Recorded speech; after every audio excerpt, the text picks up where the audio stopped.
正在印度访问的美国国务卿布林肯周三同印度外长苏杰生及国安事务秘书多瓦尔会谈。与此同时，美国防长奥斯汀也正展开对越南等东南亚3国的访问。据美媒披露，美国副总统哈里斯下月也将启程出访东南亚。美国军政高官为何全力在亚洲输出战斗力？顶着疫情压力出行，布林肯此次印度之行究竟能有多大收获？来看看报道。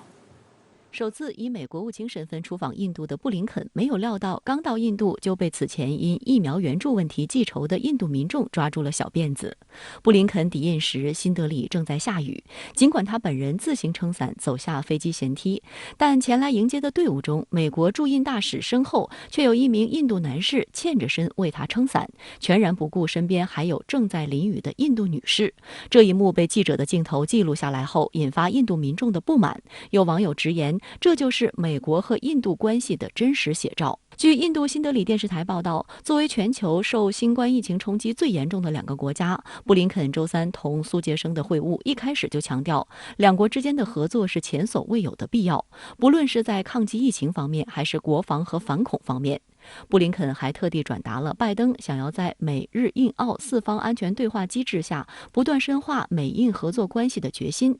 观察人士指出，布林肯访印的核心议题之一就是想办法促成美日印澳4国领导人今年9月在华盛顿举行面对面的峰会，而印度目前是4方安全对话机制建设中最薄弱的一环。布林肯顶着2国疫情压力出行，正是向印度传递信号，试图稳住这位地区盟友的军心，因为它既是影响4方安全对话机制走向的关键因素，也是美国下一步打造印太北约阵营的重要支柱。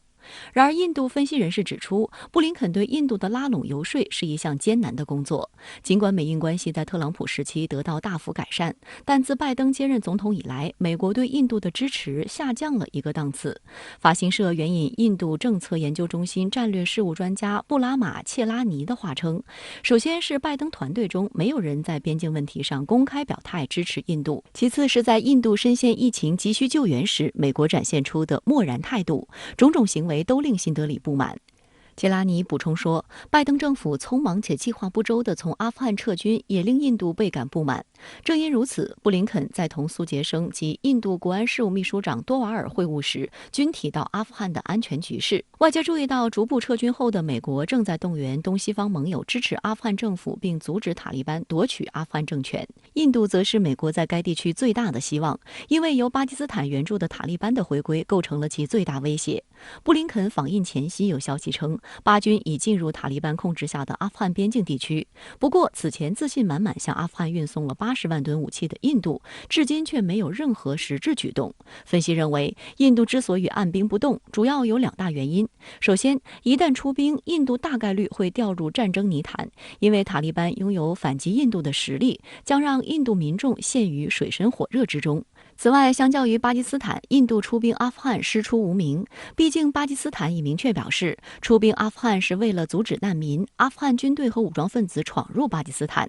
巴基斯坦无意干涉阿富汗内政，也不会影响阿富汗局势走向。因此，布林肯围绕阿富汗问题的游说，大概率让印度面临骑虎难下的困境。更令印度感到尴尬的是，布林肯此行还带着敏感的人权问题而来，声称将讨论印度的人权记录以及莫迪政府2年前颁布的被穆斯林视为歧视性的基于宗教的公民法。印度向来自诩为所谓的全球最大民主国家，美国提出的这一议题无异于对其公开羞辱，莫迪政府自然难以接受。周一，印度展望网站就以布林肯之旅，美国应该就人权和民主问题给印度上课吗为题发文，从历史和现实2个角度揭批美国的真面目。文章一针见血地指出，美国诡计多端，搞垮许多民主政府，还以似是而非的理由入侵伊拉克等独立国家。文章还提到特朗普政府时期糟糕的移民问题，而现在美国在拜登领导下翻开了新的一页后，希望世界相信他的新化身。而布林肯此行要提及所谓人权和民主的重要性，显然是为了美化自己。确实是很困难的，因为我们看到啊，在过去就是哪怕是特朗普时期，这个印太叫得很响，但是呢，双方的合作其实实质性的合作乏善可陈。究其原因所在呢，就是两边都指望对方为自己火中取栗，就都想拿对方当枪使。哎，你去替我干什么？我呢不出钱，我就口头上支持你，都想干这事儿。那这事儿怎么能成呢？除了布林肯，近期拜登政府军政高官倾巢出动，在亚洲围绕中国展开密集访问。美国广播公司在周二的报道中使用篮球概念，将本周拜登政府人员在亚洲的行程形容为篮球赛中的全场紧逼战术，即在对方的半场就开始实施人盯人，向对手全力施压。布林肯就是在球赛中负责组织调度的控球后卫。据路透社消息，继奥斯汀、布林肯之后，又有一名球员将赶赴赛场。副总统哈里斯或将于8月访问越南和新加坡。外界认为，这意味着美国正将注意力重新转向东南亚，希望加强与该地区的伙伴关系。为了展示美国政府对东南亚的重视，露个面很有必要。美国国务卿布林肯今天刚结束对印访问，为何美国高官密集展开所谓环中国外交行程？拜登对华战略在下什么棋呢？确实，我们会看到呢，现在对于美国来说，对华战略评估似乎呢是已经告一段落。在此前呢，美国更多的是强调在美国国内进行对华政策的评估，不管是跨部门的评估还是跨党派的评估，其实呢，在技术层面相关的进程已经基本上完成。但是美国此时发现的是，在美国国内的对华政策评估并不足以完全支撑美国整体的对华政策的设计，尤其是美国地区战略推展的过程当中，现在遇到一些现实的问题，所以了解中国周边国家、了解印太地区国家相关的想法，而最终提升美国的地区影响力，就成为了美国的重要的目标。而同时呢，美国也发现的是，在此前通过兰德公司等一系列的调查显示，美国其实在印太地区是有自己的短板的。中国在地区的经济影响力是美国无可企及的。